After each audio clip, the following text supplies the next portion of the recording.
எல்லாருக்கும் வணக்கம். நம்ம சேனல் ஹை ஆன் ஓவியம்க்கு உங்களை வரவேற்கிறேன். நம்ம மாஸ்டர் மிஸ்டர் மனோகரன் நமக்கு தஞ்சாவூர் பெயிண்டிங் எப்படி பண்ணுறதுன்னு சொல்லி கொடுத்துட்ருக்காரு. அதுதான் நம்ம இந்த சீரீஸில் கற்றுக்குறோம். ஆல்ரெடி முதல் வீடியோ நம்ம போஸ்ட் பண்ணியிருக்கோம். அந்த வீடியோவை நீங்கள் பார்க்க மிஸ் பண்ணியிருந்தா சீக்கிரமாக போய் அதை பார்த்துட்டு வந்துருங்க. அதோட லிங்க்கு கீழே டிஸ்கிரிப்ஷனில் இருக்குது. இந்த வீடியோவில் நம்ம தஞ்சாவூர் பெயிண்டிங்கோட முதல் ஸ்டெப் என்னன்னு பார்க்க போகிறோம். ஏற்கனவே போன வீடியோவில் இந்த மாதிரி ஒரு பிளைவுட் வேணும், அதோட அளவெல்லாம் நம்ம சொல்லியிருந்தோம். இந்த வீடியோவில் இந்த பிளைவுடை எப்படி முதல்ல பெயிண்டிங்காக ரெடி பண்ணுறதுன்னு பார்க்க போகிறோம். பெயிண்டிங்க்கு முதல் நம்ம பண்ண வேண்டிய ஸ்டெப்பு இந்த மாதிரி ஒரு துணியை வந்து அதில் ஒட்டுறது தான். இந்த துணி இது வந்து காடா கிளாத்துன்னு சொல்லுவாங்க. இது உங்களுக்கு எல்லா கடையிலையுமே மீட்டர் கணக்கில் கிடைக்கும். நீங்கள் அந்த மாதிரி வாங்கிக்கலாம். இது இந்த மாதிரி நாங்கள் கட் பண்ணி வாங்கிட்டு வந்திருக்கோம். இந்த காடா கிளாத்து இப்போ நம்ம குத்து மதிப்பாக ஒரு அளவில் வாங்கிட்டு வந்திருப்போம் இல்லையா, அதை நம்ம பிளைவுடுக்கு ஏற்ற மாதிரி முதல்ல நம்ம கட் பண்ணணும். அதுக்கு இந்த காடா கிளாத்தை நல்லா விரித்து வச்சுட்டு அது மேலே நம்ம ஏற்கனவே கட் பண்ணி வச்சுருக்க 10க்கு 8ங்கிற பிளைவுட் சைஸ் நம்ம எடுத்திருக்கோம். அதை மேலே வைக்கணும்.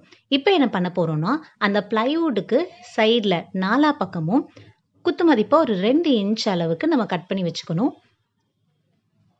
கரெக்டாக 2 இன்ச் இருக்கணும்னு இல்லை, பட் அதிகமாக இருந்தால் தப்பு இல்லை. 4 பக்கமும் இந்த மாதிரி அளவு எடுத்துகிட்டு இப்போ இந்த துணியை நம்ம கட் பண்ண போகிறோம். கட் பண்ணதுக்கப்புறம் இந்த துணி எப்படி இருக்கும் இப்போ பாருங்கள். நம்ம பிளைவுடை வச்சு அளவு பார்க்கலாம். இந்த மாதிரி வரும். சைடில் இருக்கிற எக்ஸ்ட்ரா கிளாத் வந்து இப்படி நம்ம மடித்து ஒட்ட போகிறோம். அதுக்காக தான் சைடில் நம்ம துணி விடுறோம். நமக்கு இப்போ துணி அளவு கரெக்டாக இருக்குது. இப்போ இதை எப்படி ஒட்டுறதுன்னு பார்க்கலாம். இந்த துணியை ஒட்டுறதுக்கு நம்ம முதல்ல ஒரு மக்கில் தண்ணி எடுத்துகிட்டு அதில் இந்த துணியை நல்லா முக்கிய ஈரம் பண்ணி நல்லா புழிஞ்சு வச்சுக்கணும். இப்படி புழிஞ்சு எடுத்ததுக்கப்புறம் அடுத்து நம்ம என்ன பண்ண போகிறோம்னா, ஃபெவிகால் எடுத்துக்கணும். இந்த ஃபெவிகாலை ஒரு பவுலில் ஊற்றிக்கணும். பவுலில் ஊற்றிட்டு கொஞ்சமாக தண்ணி, குறிப்பிட்ட அளவுன்ட்டு இல்லை, பட் ரொம்ப தண்ணியாகவும் ஆகிடக்கூடாது. ஓரளவுக்கு தண்ணி ஊற்றி அந்த ஃபெவிகால் நம்ம வச்சுக்கணும்.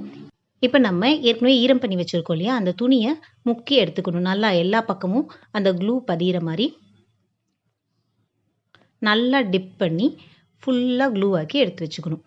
இப்போ அதை நல்லா விரிச்சிட்டு நம்ம ப்ளைவுட் மேலே அதை போட்டு எல்லா பக்கமும் ஒட்ட போகிறோம். இப்படி நீங்கள் ஒட்டும் போது இந்த துணியோட சைடில் நம்ம கட் பண்ணியிருக்கோம் இல்லையா, இந்த மாதிரி வர நூலெல்லாம் எடுத்துடணும். இந்த மாதிரி நூலெல்லாம் உள்ள பெயிண்டிங் ஒட்டுற இடத்துக்கு போகக்கூடாது.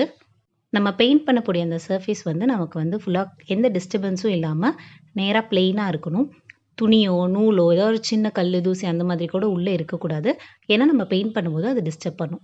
இப்போ இந்த மாதிரி சைடில் ஏதாவது நூல் வந்துச்சுன்னா அதை நம்ம எடுத்துட்டு 4 பக்கமும் துணியை நல்லா இழுத்து ஒட்டணும். நடுவில் சுருக்கம் எதுவும் இல்லாத மாதிரி ஃபுல்லாக இழுத்து முதல்ல ஒரு பக்கம் நல்லா இழுத்து ஒட்டிட்டு அதுக்கப்புறம் திருப்பி இப்போ சைடில் இருக்க கார்னர்ஸில் நம்ம மடித்து விட்டுக்கணும். நீட்டாக எவ்வளோக்கு எவ்வளோ நீட்டாக ஒட்டுறீங்களோ அவ்வளோக்கு எவ்வளோ உங்கள் பெயிண்டிங் பார்க்குறதுக்கு நீட்டாக இருக்கும்.